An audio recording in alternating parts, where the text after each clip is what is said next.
பயங்கர வாசம். வாயை திறந்து ஓப்பனா நீயாவும் சொல்ல மாட்டேங்கிற. நானும்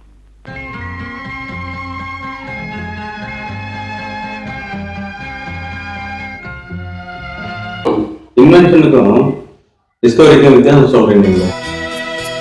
சொல்லத்தான் நினைக்கிறேன், உள்ளத்தால் துடிக்கிறேன். அமெரிக்கா கண்டுபிடிச்சது கொலம்பஸ், ரேடியோ கண்டுபிடிச்சது மார்க்கோனி. ஆனா நம்ம இங்கிலீஷ்ல சொல்லும்போது கொலம்பஸ் டிஸ்கவர்ட் அமெரிக்கான்னு சொல்றோம், மார்க்கோனி இன்வென்டட் ரேடியோ அப்படின்னு சொல்றோம். இது ரெண்டுக்கும் வித்தியாசம். தமிழ்ல ஒரே வார்த்தை தான் கண்டுபிடிக்கும், ஆனா இங்கிலீஷ்ல டிஸ்கவரி இன்வென்ஷன் ரெண்டு வார்த்தை இருக்கு. ஏற்கனவே வெளிப்படையா தெரியாம இயற்கையா இருக்கிறத மூடி கவர் பண்ணிக்கிறத டிஸ்கவர் பண்றதுதான் தமிழ்ல இருக்கும் கண்டுபிடிக்கிறதுன்னு சொல்றோம். இன்வென்ஷன் எப்படின்னா இல்லாத ஒண்ணு உருவாக்குறது. ரேடியோன்றது இல்லாத ஒரு பொருள், அதை உருவாக்குற மார்க்கோனி, அதுதான் இன்வென்ஷன். சோ இதுதான் இன்வென்ஷன் டிஸ்கவரி.